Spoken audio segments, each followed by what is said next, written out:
can't you be true? Oh, Maybelline, why can't you be true? You started doing the thing you used to do. Today is October 23rd, and this is Jomboy and Jake Radio. We're going to talk about the New York Giants losing a bad game all around. We're going to talk about the Knicks losing a game that they made close. We're going to talk about the harm in eating squirrel brains and a gang of monkeys that's being ruthless in India, as well as a lot of other fun stuff. Thank you for joining and listening to Jomboy and Jake Radio. Let's talk.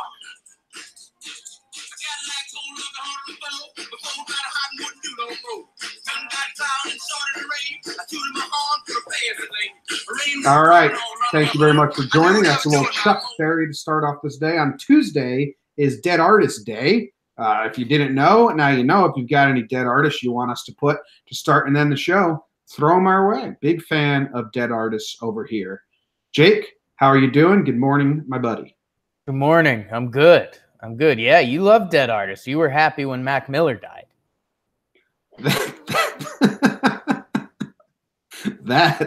That's throwing allegedly on that, or am I sue you? Allegedly. That was too soon, huh? I went for it. So happy Tuesday.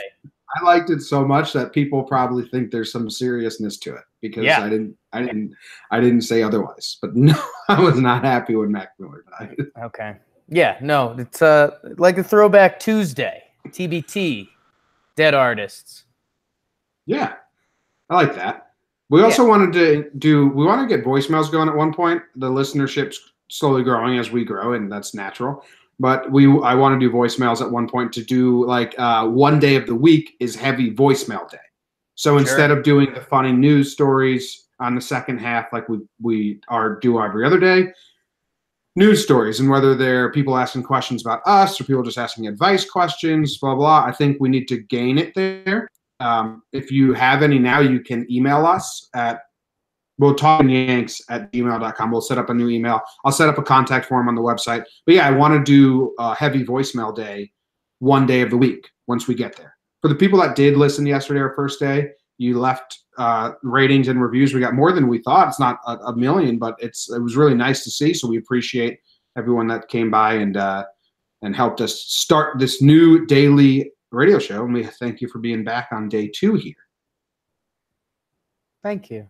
My power just came on. Nice. Well, I think we're stuck, though, because this is a radio show, and I don't want to edit it because we try to get it out fast. So let's go. Hotspot on my phone when I have power all around me. All right. We got some sports. Yesterday was more sports heavy because it's Monday after Sunday Night Football. We do have a New York sports, Jake. We got 2 games.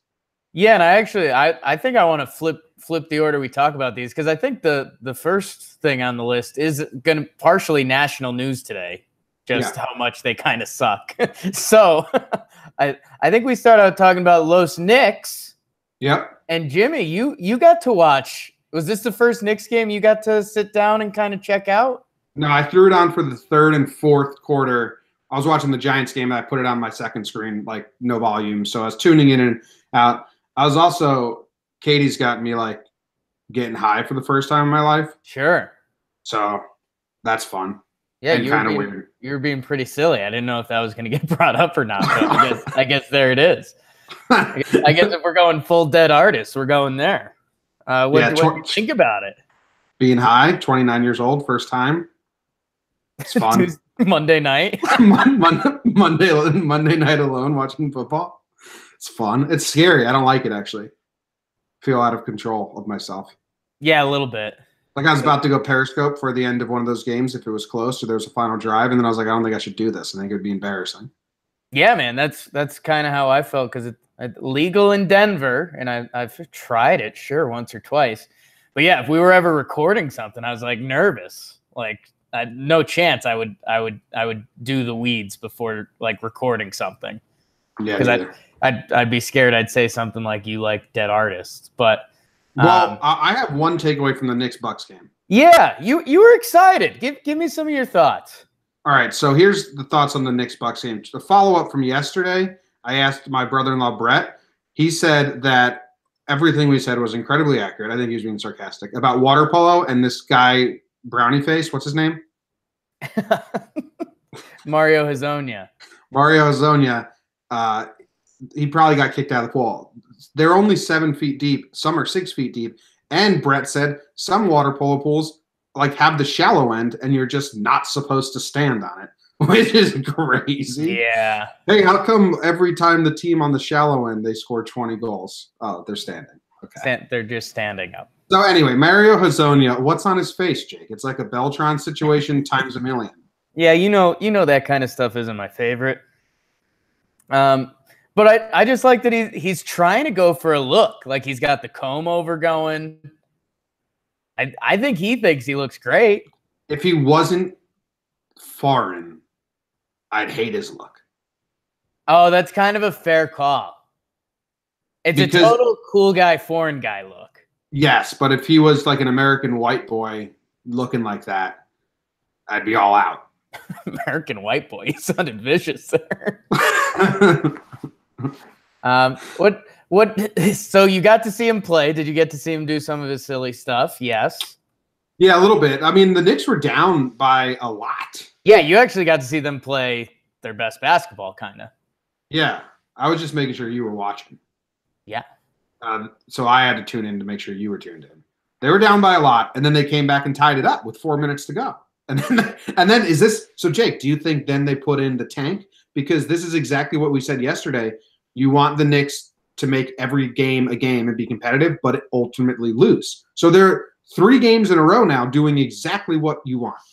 Jim, I'm telling you, I mean, some Knicks fans are going to hate this. And I was there just last year, and I had to slap myself into this realization. Because when any sports team season starts, you want your team to do good. They start winning. Like last year, Porzingis started out playing really well. And so people are like, oh, shoot, man, maybe the Knicks are really good. They were like 16-14. And then they just went like so bad. It was like 3-18 or 3-21 or something like that. But yeah, man, it's I think if you would have let me jokingly, I guess in a serious note, if they could go 4-0 to start the year, I think I'd secretly want that because I'd be like, oh, the Knicks are kind of good. And maybe if they can stay at 500, Porzingis comes back, blah, blah, blah. But I think if you honestly said how you want to script the season, opening night at Madison Square Garden against a bad team with a new coach, you win that game. And then the next 3 games, you play 2 of the better teams in the East, 1 not so good team, but you lose in the last minute. The Knicks had an awesome comeback. They outscored the Bucks 35-17 in the third quarter. And then it was basically a tied game with like, what was it, 2 minutes left in the fourth? Let me get some timestamp. Yeah. Yeah, I thought it was 4 minutes left in the fourth. It was 110 all with 3:42 left. And then they hit a 3 to go up 6. Canner made a shot. So with 2 minutes left, it was 116-112. And then they ended up making a couple threes, and Giannis had a big dunk to end it. But yeah, it's kind of funny because if you're a person on Twitter who's even still, the Knicks could win something this year, they could be kind of good. They're still happy because they're like, wow, this team's fought against the Celtics and the Bucks. They look pretty good. So yeah, I don't know, man. It's been fun losing. And what's on his face? I don't know. You know how Beltron, if you don't know, Beltron has a mole inside of his ear that the doctors are like, we can't remove this. Beltron might die. Like actually, not a joke. Not a joke. He might, because it's connected to his brain. Yeah. Well, Moho has like, it looks like someone smashed a brownie on his temple and it's stuck there. Is it a birthmark or is it a huge mole? I'm going mole. I don't know. I don't know either. I was going to Google it, but I don't know how to spell his fucking name. So yeah, Hezonja. All right. By the way, that guy had a really good. He had 18 points, 4 rebounds, 3 assists, 2 steals. Where'd he come from? So he was on Orlando. Orlando Sam tried to warn you about him. But yeah, and their franchise has been arguably one of the only ones worse than the Knicks in the past couple of years. So it's tough to say. Like, this guy could still kind of be good. He's 23, and he's like a 6'8" guy that can shoot and do stuff. But we'll see. And that's kind of the fun part of the Knicks this year. Him, Trey Burke, a couple other guys have a chance to show if they're actually good. Who's the short guard? Trey Burke. You got longer hair, dreads maybe. Yeah, he's got the not dreads, cornrows. Oh, okay. Well, do you like him? I had nothing to say about it. That's just a genuine question. Okay, which makes for not great radio, I guess. I guess your best chance of knowing him was he was on one of the Michigan college basketball teams that was good. He had a really good NCAA tournament. But long story short, it's a cool name. Yeah, Trey Burke. Good basketball name. Knicks lose, and it's not necessarily a bad thing. So it's a great thing. They're doing exactly what we want them to do. Now the Giants, on the other hand, are losing. Oh my God. Are losing bad. And this game yesterday, I think actually there's some impressive stats. So if you're just like Eli threw for 400 yards, Odell had 100, Sherman had 100. But if you watched it, I think everyone had a bad game. Eli had a bad game. He missed two guys in the end zone. Just refused to throw it to Odell at one point, which was really weird. Yeah. And then the O-line had a horrible game, again, because the O-line's horrible. Just no communication. Shermer had a horrible game as a coach. First time I think he's really looked like a doofus. Yeah. And who else had a bad game? That's all, right? The defense, they tackled well, but how much is on the defense, Jake? Did you watch? Yeah, I was watching basically the end of it. It's tough, man. It's just like a droopy team. I know that's not necessarily a football term, but like the culture's bad. The culture's bad, and man, they just get the offense looks so bad at times that it's deflating to the defense. This was the Denver Broncos for the past couple years. People have talking about that their defense is still good, even though they were getting killed. But basically, they were watching Brock Osweiler. They were watching Trevor Siemian. They were watching these bad quarterbacks and offenses. And eventually, if you're the defense, you're like, we can only do so much. And you see some of the things Eli's doing. And I mean, it's not all on Eli, but he looks pretty dead. But it's not all on one thing. There's so many problems with this team. And everyone, like the fan base, is choosing which faction they're going to be upset about. Right. And then they're like going to war over people who are upset about other factions of the problem. And it's like so counterintuitive because the whole thing's a mess. Like, here are some certifiable facts, in my opinion. Pat Schumer messed up that game as a coach. The O-line gave Eli like no chance on a lot of plays. Just no chance at all. Eli, when he did have chances and guys open, completely missed them.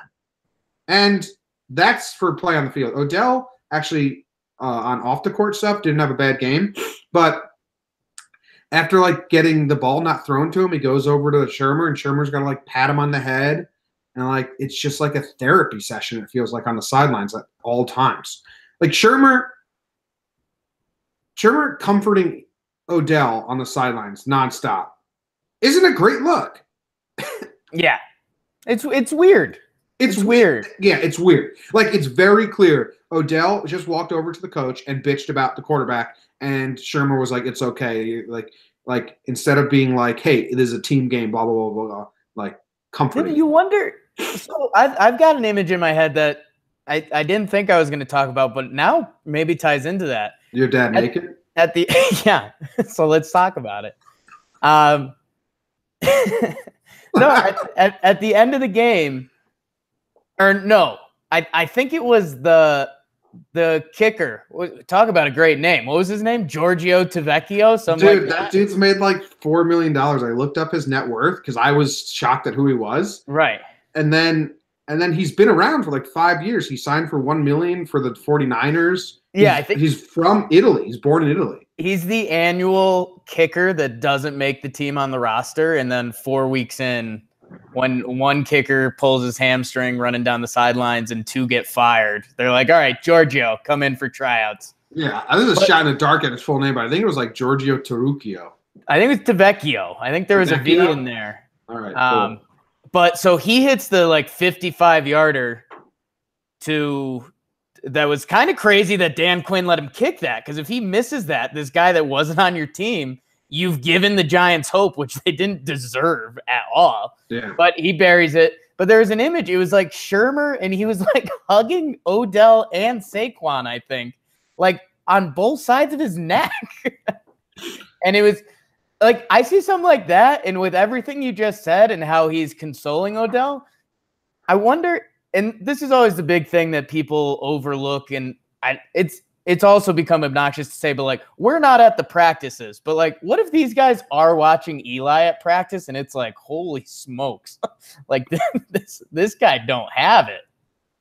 Yeah, man. I mean, it's like sounds like. But then that's still a giant problem if you have your head coach, your star running back, and running back being like, "Wow, our quarterback sucks, huh, guys?" Like, it seems like they're all comforting each other. Like, we'll get through this. We'll get through this. We'll make it. We'll get a new guy, which they could be right. Like Eli is. I'm not saying Eli's good. I'm just saying it's the way that they like are acting is weird. It's a mess. The whole thing's a mess.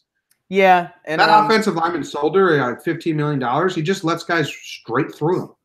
Yeah, he had a good quote this morning. The old "I blame myself," which okay, yeah, sure. So do we, man. Yeah, it'll be interesting. I don't know. I think they're all in on getting a quarterback in this year's draft. And hey, I don't want to say 1 step back, 2 steps forward, but shoot, if they're bad enough this year and they take Herbert, the kid from Oregon, is an early candidate for the 1 pick, and you can get another offensive lineman or something. I mean, I guess that's the NFL. Like, oh, next year we could do this and we'll be great. But I mean, the Giants have felt like a team that's been saying that for the past 6 years now. So it's tough. Yeah, they're like 3-20 in their last 23 games or something like that. We got the wide receivers. We got Saquon. It's like, well, the O-line's been terrible for half a decade. Yeah, we're like the Raiders of the early 2000s. Yeah. A bunch of skill players and no heart and no foundation, no rock. But to go into Shermer's bad things, he went for it on 4th and 1 to throw it to Odell, and Eli just didn't throw it to Odell. But I still think it's a terrible call to go for it on 4th and 1 at that point. Make it 10-6. He doesn't throw it to Odell. You see Shermer on the sideline say, "What are you doing? Throw it to Odell." It's just like sad that's. I mean, he's right, but that's right. But it just sucks that like the fan base can read the head coach expression and all that. Like, I don't want to see that, obviously. And then he goes for 2 later on in the game to make it a 6-point game. Now, if you want to do the math, then he's thinking it's easier to get 2 field goals than 1 touchdown. There's a chart that's like the like if you're playing blackjack, that card that tells you like what move you're supposed to make.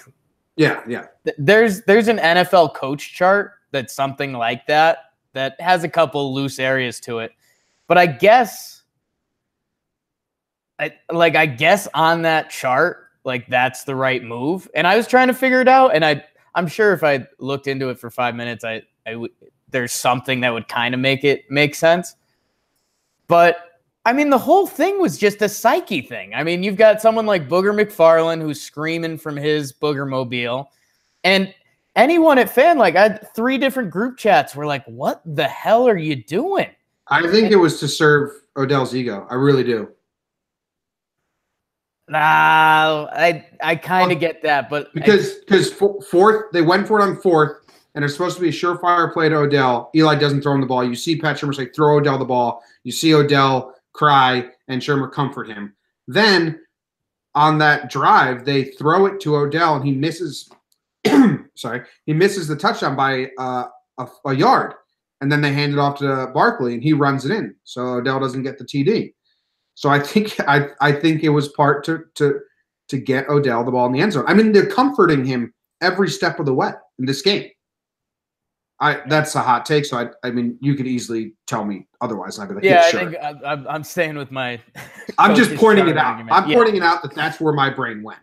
Yeah. I'm not like hard on it, but I think there's a lot of comforting Odell going on. What do you think about the Eli QB sneaks, though? Those were good. He's never done them in his career. I tweeted out that I think Pat Shurmur has Eli doing QB sneaks for the first time in his career when he's this old, just to get him injured. Try to get hurt. Try to get a good whack to the head. Yeah, I mean, and then that's just terrible. That's worse than Andy Reid clock management. That's terrible clock management. Yeah, it's crazy, and how much of it is hope. And I mean, just imagine how nuts people would be going if, say they score the touchdown, they get the onside kick, they either tie it and go to overtime, or it would have to be a miracle, sure. But if the New York Giants today won a miracle game and were 2-4, just picture everyone's Twitter this morning. It would be like, the Giants got off to a slow start, but this could be what turns their season around. They just got to win these games, and they're a game and a half back in the NFC East. And now, but on the other side, they're basically the worst team in the league. With a lot of talent. Sherman looked good too. And it's just crazy because they tried to address the O-line. Shepard. Shepard had that big. That's what I meant. Shepard looked good too. You got to get like a new O-line coach, like pay someone real money, because you supposedly got guys that can kind of play now. I don't know. Yeah. All right. Well, let's move on to some national storylines, which there's not that many of. So let's kind of breeze past these. One is the Raiders traded Cooper. Carter Coop is now over. That's my buddy's Xbox screen name on Madden. Carter Coop. It's done. And my favorite part about this is Gruden was like, "That's it. We're not trading anyone else." Yep. And you're lying. I think he has to trade everyone else, because how are they going to trust what he's doing? Well, I think the football trade deadline is like next week, so he's running low on time. But who would want Carr? Jaguars? Oh my God, they would kill for Carr. Yeah, I mean, teams would want Carr. He's had a couple big seasons. I think the Gruden stuff is interesting. And man, I'm kind of biased. I don't hate what he's doing. You want to explain what he's doing and why you like it in a Gruden impression? I think first I want to get my thoughts out there. Then I could give some John. I mean, so he gets this laughable 10-year contract. Everyone's like, okay, everyone's insane. I mean, let's look at it like this. Everyone is in love with the Chiefs now. Pat Mahomes is handsome, hot, strong boy, leading the Chiefs with his handsome, hot coach, Andy Reid. And they look like an incredible team. They look like they're going to be a quote-unquote dynasty. You should have said they look handsome and hot. I mean, that was missed layup by you. If you're the Raiders, and the NFL is one of these leagues, we just talked about it with the Giants. Every team thinks next year is the year. What if Gruden kind of looked at this bunch, and he actually believes in his 10-year contract, and he's like, I got to tell you what, man. We got to get picks. We got to start over. Khalil, you're going to Chicago, man. Carr, I like you, man. Good QB camp. I like your brother, too. I'll take him. No, but they trade Cooper for a first-round pick, which is huge value. Yeah. Josh Gordon got traded for a fifth. He obviously had his off-the-field stuff, but a first-round pick, you don't move for players, especially if you're the Cowboys, who could be a top 10 pick, could be a top 5 pick. I think Dak Prescott's garbage. But hey, they're going to end this year. He's going to have 3 first-round picks. They've got picks in other rounds. And if you're John Gruden, you believe in your a 10-year plan, or at least a 5-year plan, and be like, hey, I got to bring in as much young talent as I can, and they're guys that I believe in. So I tweeted out yesterday, I like the Broncos, but I'm rooting for him to a degree, just because there's a chance it could be genius and kind of change the way guys think in the NFL, instead of well, we were 6-10 last year. If we can change a couple pieces around, we can be 10-6. Like, it could be the whole new rebuilding thing that there is in baseball, basketball. So, yeah. Do you? But no one on the current roster that think is going to play for him this year. I mean, I think that's an interesting thing because you're right. With a couple of the veterans, that sucks.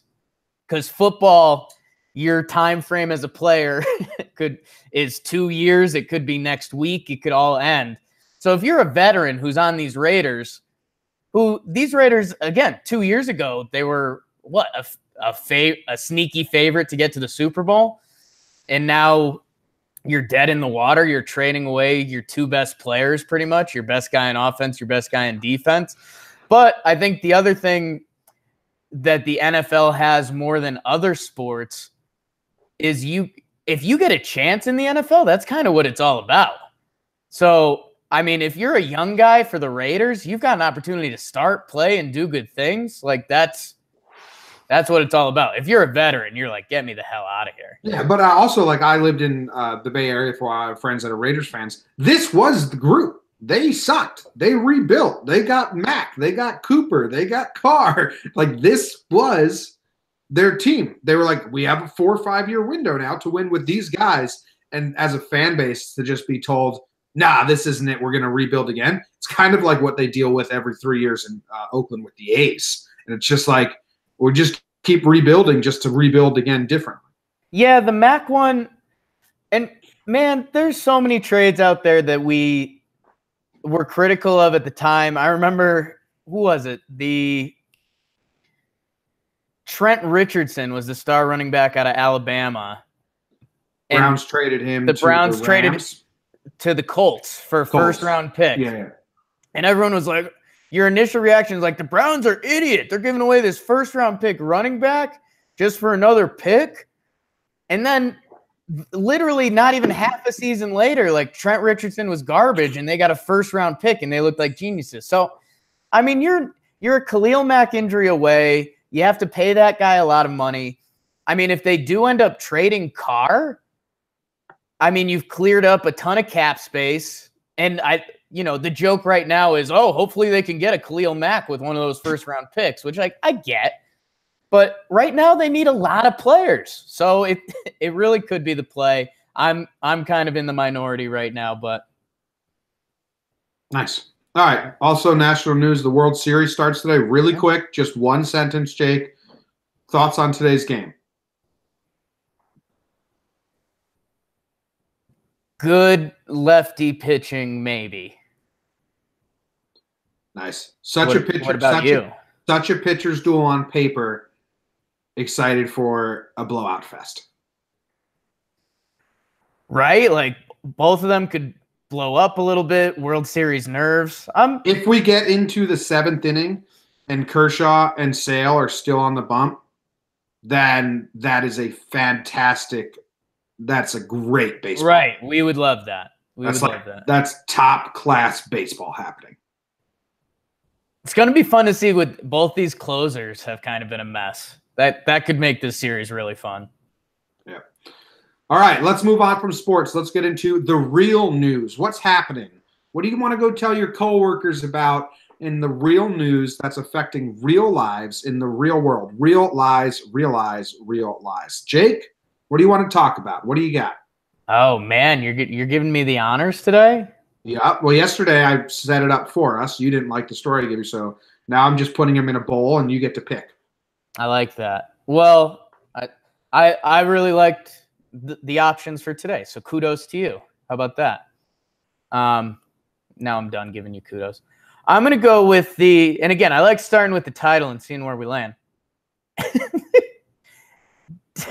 Danger of the Flushmate toilet flushing system bursting prompts massive recall. Jim, we've had 23 people hurt. One who needed surgery from the old Flushmate toilet system. 1,500 incidents because of a flying toilet seat, Jim. This is kind of. I think this is probably 40% of the incidents. So there's this new toilet, you flush it, it explodes. This is kind of be like men with breast cancer. Only like 50% gets actually told to the world, or like because there's got to be a lot of like 50, 60-year-old women out there living in like Podunk, Illinois, eating meat and potatoes, shits, flush the toilet explodes. They're not telling a soul what they just did to that toilet. You know what I mean? Like, oh my God. Honey, but when they be the people that would report it? Like, I realize they're not the people that tell their friends, but I think that's the crew that's like, my toilet exploded. Run to like a payphone. Oh, hey, there's someone just broke into my house and busted up my toilet after they shit in it. But how many little kids got in trouble for planning like a pipe bomb or something? Cherry bomb. When Jake and I cherry bombed our toilet in college, and we did it like it was funny because our friend was peeing in the toilet, and Jake lit a cherry bomb and threw it in the water as he was peeing, and it burst and like splashed the pee and everything right back up in his face while he was peeing. And we thought it was so cool. Everyone was like, do it again, do it again, do it again. And we all watched. And then the next day we flushed our toilet, and in the basement was a literal waterfall, like shower. Well, that could have been anything though. I called up my landlord. I was the only one home, and I called up the landlord. I was like, our toilet, man, something fucking weird's going on. The pipe burst or something. He comes over, and there's just like gaping hole in the bottom of the toilet. The toilet was off the ground. The toilet was off the ground because it exploded up. Didn't he say something like, yeah, this happens? Yeah, our landlord just went with anything. He was like, it is fucking wild. This happens. These fucking toilets. Earlier in the year, we had to replace our toilet in that same house, same landlord, because I flushed a bar of soap down and it clogged it up. Times are different. Yeah, I think there's some guys who are, I took a shit and it couldn't even flush, the toilet exploded. But really, it's just a defunct brand of toilet flushing systems. So this happens to you. What are your 3 steps you take? Do you call someone? Do you get in the shower? Do you play it as it lies and just see if you can go without a toilet? So does the shit, if the shit's out and about, right? Right. Like oh God. Or if this happened on a pee or a shit, it's different. Because if there's shit out and about, I'm just kind of like leaving that hazard zone, call up the toilet company or someone. And then I'm like 20 minutes later, I'm realizing my house smells like shit. Now I have to clean this up before someone comes. But if it's just water, I think I'm cleaning it up. Okay. I have no idea. What do you do?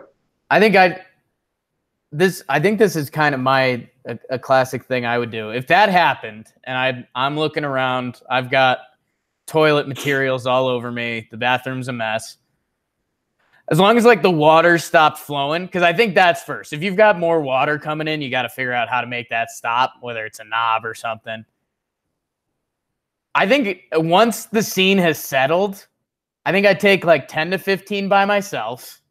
I go get a coffee and I'm like, okay, toilet just exploded on me.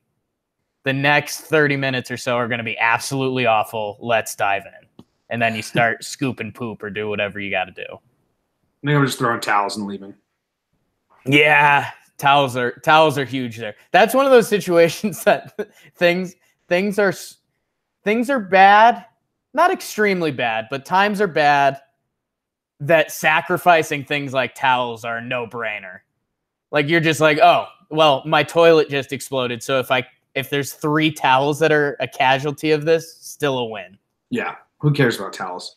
They end up smelling anyway. All right, Jake, I got 2 stories I want. Should I give the number just in case someone listening has had a Flushmate incident? Yeah, So yes. If your toilet has exploded and you have the Flushmate, 420,000 or whatever it is, Flushmate 2 501B. Come on, guys. Call 844-62. God, that explains it. They probably need that support if they've just been playing it as it lies. I did. It wasn't that I had the most powerful shit. It's the toilet's defunct. Okay, great. Little upset when you think you had the most powerful shit and you got to realize you didn't. Sure. I got 2 stories here, Jake. I think I'm going to go in order, but then you got to do the next one. A man died. In America, this happened. From an extremely rare disease after eating squirrel brains. Which, is this disease rare? Because not a lot of people eat squirrel brains? Because I think that's like, oh, this dude, he died of a rare disease. Only 1% of the people ever got this disease. And it's like, yeah, but do 100% of the people that eat squirrel brains get this disease? Because why are you eating squirrel brains, you know? Yeah. Yeah, I've never eaten squirrel brains. That you know of. That's true. This was I'm trying to look it up right now. He like lost the ability to walk. It's like really bad. 61-year-old man. I mean, where are we? Is this some guy that lives in the woods and just casually eats some? Yeah, Rochester, New York. He liked to hunt. Okay. Just out there with his BB gun, killing squirrels. After experiencing a decline in his thinking abilities and losing touch with reality, that could be anything. The man also lost the ability to walk on his own. So then he got a brain scan, and they were like, "Sir, have you been eating squirrel brains?" It's like, shit. Is that a problem? I mean, I'm just so glad I've never eaten squirrel brains.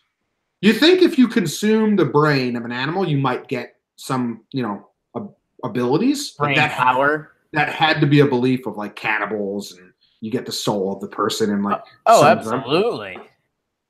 You eat squirrel brains, you just lose the ability to walk and think. That's a tough break, because in this, I don't want to tell people how to live your life, but if this guy was ever on the edge where he's like, I don't know if I should eat squirrel brains, and then he cracked, he started pounding squirrel brains, then you can't walk and you're going to die.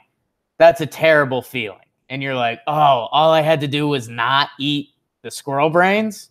That was what it was. They didn't even taste good. I hated the squirrel brains. I just kept eating it. Like, that's a really bad feeling. So I'm hoping for him, he really enjoyed the squirrel brain times, because otherwise that's a really bad feeling. This is great for PETA. They should embrace this. Don't eat squirrels, you'll die. Don't eat squirrel brains. I think they might even push it the other way. Like, eat squirrels, because if you're someone that eats squirrels, you're probably a good one to get off the planet for PETA. Okay. You didn't think there'd be so much death talk today, huh? It's Tuesday. Well, this next story, I'm just going to take it from you because take it. This next story, a gang of monkeys stoned a man to death in India, Jake. So someone died, and that's terrible, but it's in India, so it's so foreign in our brains. But listen to what these monkeys did, dude. The monkeys grabbed bricks from like a fallen building. They climbed up the tree, and then the monkeys threw their bricks at one man. 20 bricks got thrown at this dude by monkeys in trees. If that's a ringing endorsement to never fucking live in India, I don't know what is. Can you imagine living in a civilization where humans exist and like go to work and wear like clothes, and it's not primitive culture, and you have monkeys stoning you to death in the trees? Get out of India.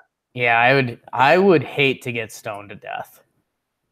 You look up and it's a band of laughing monkeys? Just having a blast. Why are the monkeys just mean-spirited? Are animals a lot smarter than we give them credit for? I think animals are just as smart as us in a lot of areas. They're just missing some of the main ones. Maybe. Like my girlfriend she'll swear on this on her life that she was walking our dog one day and there's a bagel on the sidewalk. And so like dog sees the bagel, starts pulling her and going for it. Squirrel grabs the bagel in front of the dog, like taunts him, then climbs up a tree and dropped the bagel on his head. She swears on her life on that story. Like, is this a genius squirrel? Is that a prankster squirrel? Like, I called such BS on that, and she swears by it. You just mixed the two stories. We had squirrel brains and now a squirrel brain's taking something, climbing up a tree, dropping it on people like the monkeys. Are squirrels getting too smart? How scary is it when you see a confident squirrel, like a college campus squirrel? You know I'm all out on rodents. I know.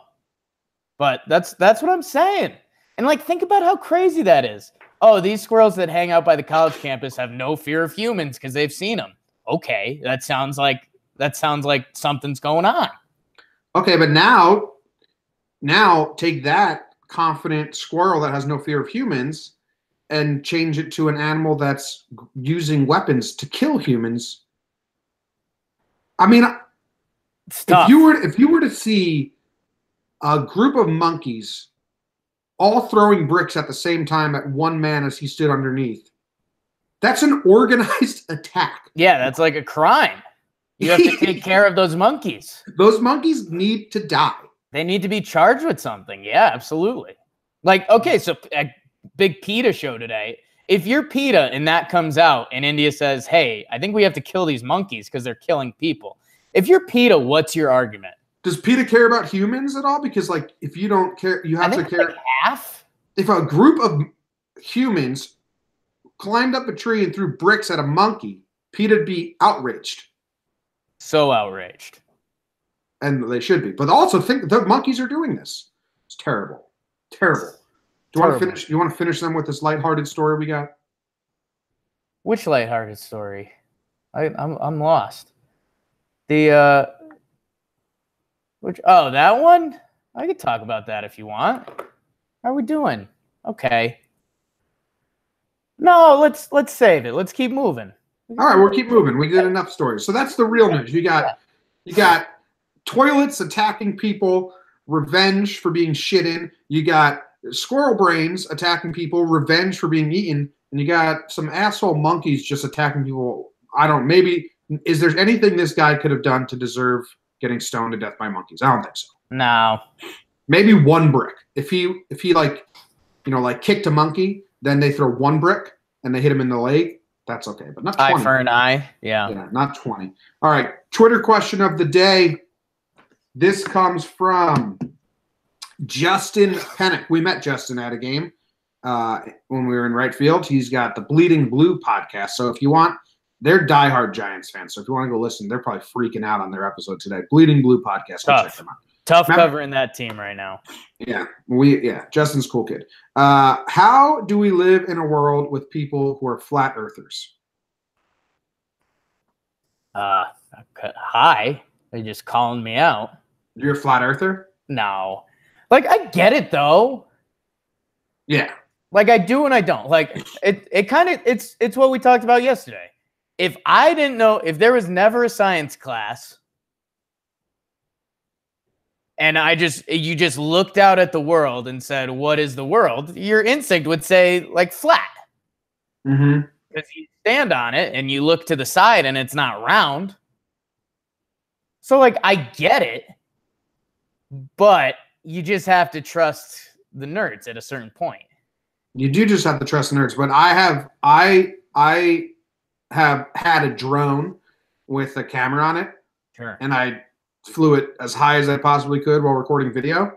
And then I watched the video. So this was firsthand source material that I gathered myself that I knew I was being brainwashed by the people. So I was like, wow, the world is round. I could see it from my drone footage. So how could you see that? Because it was you could see like the curve of the land when you go high up. What if that was just a camera? No, it wasn't, because I checked it. Maybe the nerds mess with the cameras. I mean, are flat earthers free thinkers? I guess this would be my final statement on it. If you never took a science class and someone asked you if the earth was flat or round, I'd say the majority would say flat. Because you don't have any evidence. So if you really toned out science class, you probably could easily think the world is flat, right? Yeah. Dude, life before the internet, when you didn't just have pictures of anywhere available, you had to like go to the library and look at books. That was like in the 80s. My favorite book, my favorite young adult book, Perks of Being a Wallflower, talk about how it's the 80s, and they went to they wanted to see like Jamaica or Barbados, like what it looked like. They would have to go to the library, rent books, and look at the pictures in the books. It's like in the 80s, man. The internet changed things drastically. Yeah. I wanted to see what India looked like. I had like Google Street View. Like the world is much better for the internet. How about that? Isn't that crazy to think about? Like like in the 80s, they just they could see it on TV too. But if they were like, "Hey, what's Bora Bora look like? I hear it's a nice vacation spot," they'd have to wait around for a travel show that was doing Bora Bora. Or, I mean, think about how cool libraries used to be. Now it's just old guys jerking off. Hey, callback. That's callback. That's what they call it in the business. I thought I was going to have to go to the library to post and edit this video because my power went out, but no, I don't have to. I go to libraries every now and then to write. It's nice. All right. So, we flat earthers. I get it, but you just have to, at one point, you just have to trust that other people are experts and like. Know what the problem is? It hits a certain point where do you really want to have the conversation? Like if you're a flat earther, like it'd be kind of a cool thing. But then if it's like known, and that's like how almost everyone's going to bring that up with you. That's how Kyrie tapped out. Kyrie Irving was like, I'm so sorry. I didn't think this was going to be an actual thing. But I guess that like in half of Kyrie Irving's interview, like flat earth stuff would come up. And then you just have to be like, okay, just take it, nerds. I don't want it. Was Kyrie joking? I thought he was joking. I thought he was like making a point of how the media. He like was and wasn't. And then like I think people started following him as like the leader of the flat earth movement. And he was like, whoa. I was listening to a podcast. Katie was listening to a podcast and I was overhearing it. And they had a question. I forget which was. I'd like to credit people when I hear things. It was either the Dollop or last podcast on the left or whatever. But they were wondering if there's any conspiracy theories. Like, is there a flat earther out there that doesn't believe in any other conspiracy theory? Like they're just diehard flat earther. Oh, that's interesting. You know what I mean? Because solo flat earther. Yes, because if you're a conspiracy theorist for just one thing, you're not. I think that's rare. I think many conspiracy theorists are always. You got to keep your mind open, and then you're like, well, you're crazy. Yeah, that's not a one and done theory. What's the best one and done conspiracy theory? Moon landing. I guess so. Because I don't get it. I just hate space. I just don't get the technology. Yeah, I don't know. A lot of weird stuff in space. A live camera feed on the moon in 1960? That technology is incredible. Like, I don't think they use that for the next 30 years anywhere. Yeah. I think they landed on the moon. I think geniuses made genius technology, but it's pretty weird. I think I'm going, how about aliens? I mean, outer space theory again, but I think you could just believe in aliens and not like think other crazy stuff, right? Yeah. Because then you can play like a full universe card and yeah, I think that's actually the best one. Because to say like I believe there's life on other planets, I don't think that's a crazy thing to say at all. What, like, you know what I mean? Right? At all. It's kind of a cop-out, though. Because think about it. Your end argument is just like, universe is big, so. Yeah. There's life here. Why wouldn't there be life there? Yeah. But there's no proof. Hanging out. Proof is my whole thing with all the other stuff. We talked ghosts yesterday. We're talking conspiracy theories. There's no proof of other life, but you just go, universe is big, and then tap out. I wouldn't be shocked. Yeah, and there's no counter to that. Like, cool, dude. I'm glad you wouldn't be shocked if there were aliens. Yeah. All right. What are we watching tonight, Jake? I am going to be watching the World Series. I'm actually pretty interested in this matchup tonight. Last year, I didn't watch the World Series. I think it stung more that the Yankees lost in Game 7. But this year, I had time to bounce back with the Yankees being out. So I'm excited for the World Series. I think Boston's going to win this pretty easily. I hope they don't. Hope I'm wrong, but I think they will. And then the Rangers are playing the Panthers, the old Florida Panthers. Best place for hockey. Florida Panthers. Yeah, the World Series thing you said was interesting to me because I don't know, last year it just felt like baseball was in a much different spot. Like you felt it was going to be Verlander, Morton, Keuchel versus Kershaw. Was it like Rich Hill was bigger for them last year? I'm trying to think who else was starting pitching for them well. But yeah, it felt like traditional baseball. Like, oh, here's these two powerhouse teams. Kershaw versus Verlander, blah, blah, blah. Like, this just feels totally weird. Like, Chris Sale could be out in the third inning tonight, and it wouldn't be shocking at all. Yeah. It's a lot different baseball, which I don't know. I'm excited for. Last year, the World Series had 2 extra inning games. One was like 13-12 shit show of home it'd be interesting. It's nice to watch without any rooting interest. Well, yeah. I guess I want the Dodgers to win. Yeah, the Dodger side kicks in. I've tried to fight it as just a general baseball fan. I think it's one of the worst fights on Twitter because, like, in your heart of hearts, you don't want the Red Sox to win if you're a Yankees fan. And at first I thought that was kind of a mean thing to say, but it's just honest when it comes out. When I start watching the game tonight, I'm not just going to be rooting for good baseball. Like if there's bases chucked and Kershaw's on the mound with 2 outs, I'm going to end up rooting for a strikeout, you know? Yeah, I've already accepted that the Red Sox are going to win. So right. Like that's what I do. That's how my brain works. I just accept it. And then when it happens, it doesn't hurt because I already accepted it. Can't fucking get me down. I already accepted this. I will say it was somewhat facetious, but I started rooting for the Red Sox at the end of the Astros series just because the Astros were blowing opportunity after opportunity. And I just kind of went into broke down you guys literally don't deserve it anymore. You get mad at teams sometimes. It was just insane. It was, they kept putting themselves in these positions and just the Tony Kemp got thrown out going for the double. And you're just like, dude, how can you do that right now? And then you walk in a run, McCullers just throwing ugly curveballs. So it's like, you guys just passed. If you don't deserve to win the World Series right now.